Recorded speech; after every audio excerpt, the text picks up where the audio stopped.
안녕하세요. 논문 같이 씁시다의 논문 조교입니다.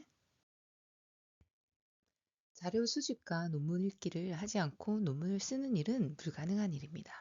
따라서 논문을 쓰기 위해서 꼭 필요하며 논문의 기본 바탕과 전체를 반영한다고 해도 과언이 아닌 작업이 바로 자료 수집과 논문 읽기입니다. 자료 수집은 어떻게 해야 하는지 예시 제목을 보고 설명해 보도록 하겠습니다. 우선 학교 도서관에 들어가서 학생 신분으로 로그인하여 무료 서비스를 사용해야 합니다. 가끔 유료로 보는 학생들이 있고 저 역시 처음에는 학교 도서관에서라도 별도 로그인을 안 해서 그런 경험이 있었어요. 학술 DB로 들어가서 리스나 키스, 쇼콜라 등에서 주제를 검색하면 됩니다.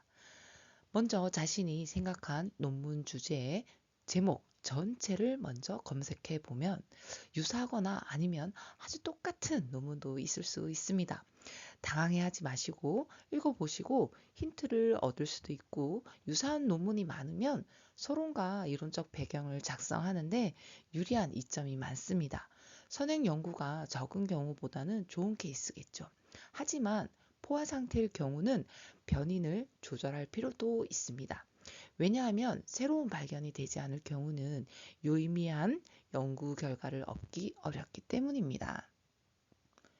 전체 제목으로 자료 수집이 끝나면 주제별로 대학생, 여기 예시 제목을 보시면 대학생, 그 다음에 학교 폭력, 이렇게 하나하나씩 그 다음에 연구 방법이 무엇이냐에 따라서 이제 질적 연구를 한다면 질적 연구 방법 중에 뭐 내러티브나 뭐 다른 연구 방법, 그 다음에 양적 연구를 한다면 뭐 해기 분석 등의 자신의 연구 방법에 따라서 검색하여 자료를 수집하면 됩니다.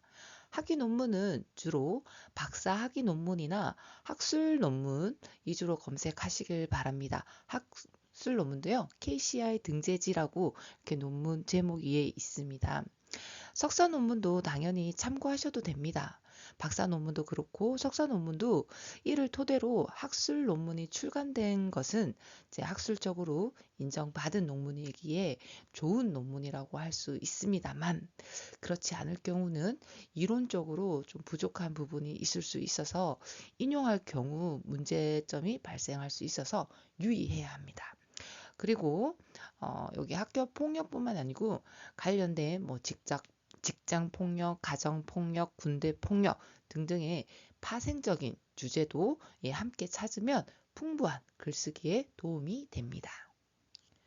그리고 주제별 같은 논문이라고 해도 한 10년 이내에 최신 논문을 인용해야 오류를 방지하고 새롭게 형성된 이론을 뒷받침할 수 있기 때문에 유사한 논문이라면 가장 근접한 논문을 선택하고 예전 논문이라도 자신의 논문에 가장 근접하거나 뒷받침되는 논문일 경우는 상관없습니다. 논문 주제에 중점 이론가가 있으면 예를 들면 경험하면 두이처럼 말이죠. 중심 이론가가 해외 연구자일 경우 꼭 원자료를 읽어보시고 인용해야 합니다.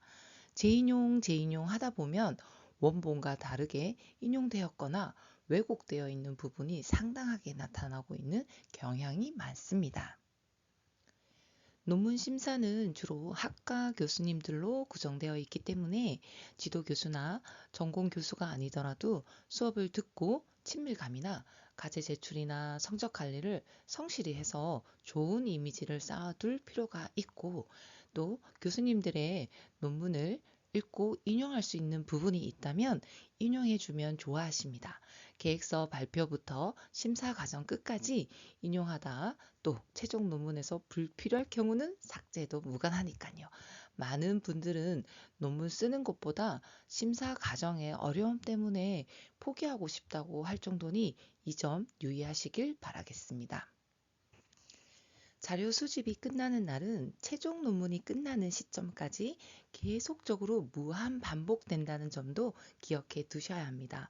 논문 쓰는데 보통 2년에서 3, 4년을 생각하면 새로운 논문을 지속적으로 검색해야 하고 논문을 쓰다 보면 부족한 이론적 배경이 있을 시마다 보완하고 수정해야 하기 때문이죠.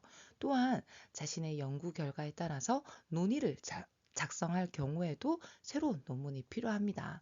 이러한 이유로 자료 수집과 논문 읽기는 논문의 기본과 전체를 반영하는 아주 중요한 작업이기도 합니다. 저는 자료 수집 후 자료 정리는 바탕화면에 폴더를 이렇게 주제별로 하나씩 만들어서 연구자의 이름과 연도 표시를 한 후 한 곳에 모아두고 읽어보면서 인용하기 좋은 논문에 별도 표시를 다시 하여 보관하여 수시로 읽어봅니다. 같은 논문이라도 여러 번 읽다 보면 이전에 보이지 않던 내용이 새롭게 눈에 들어오기도 하고 내 논문에 인용해서 사용하면 좋은 문장도 발견할 수 있습니다. 다각적인 방법으로 논문 읽기는 우선 많이 읽어야 합니다. 어떻게 쓰지 하고 고민하지 마시고 무조건 읽으면 어느 순간 길이 보이기도 하고 읽으면서 바로바로 인용해서 요렇게 쓰면 좋겠다 하는 시점이 오게 됩니다. 이 시점이 오지 않았다면 논문 읽기를 게을리 했다는 의미가 되기도 합니다. 석박 논문은 양적으로 한 번에 읽으려면 시간이 꽤 많이 걸립니다. 그래서 저는 소론만 읽거나 아니면 이론적 배경, 논의를 읽고 보관 후에 논문의 인용이 필요할 경우 다시 읽기를 통해서 인용하기도 합니다. 논문 읽기가 어느 정도 숙달이 되고 나면 수집과 읽기, 인용이 동시에 이루어지면서 논문 쓰기에 속도감이 붙습니다. 논문을 읽다 보면 논문의 오류나 문제점이 눈에 들어오기 시작합니다. 그리고 눈에 들어오지 않다면 의도적으로 단순한 오탈자부터 오류를 찾아내는 작업을 하면 자신의 논문에서는 이러한 오류나 부족한 점을 채울 수 있는 단서를 찾기도 하고 또 논문 읽기에 재미를 붙일 수도 있습니다. 논문에 도움이 되는 책은 학술 연구를 하는 분이나 했던 분들의 책이 좋습니다.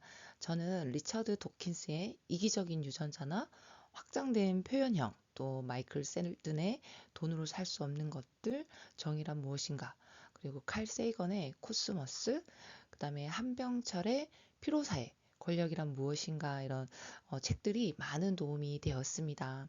학술적인 책은 문장이 굉장히 명료하고 간결하고 문장과 문장을 이어주는 것이 매끄럽게 이어져 있어서 읽기가 편하고 이해도를 높일 수 있어서 논문을 쓰는데 참고하여 읽기를 권유합니다.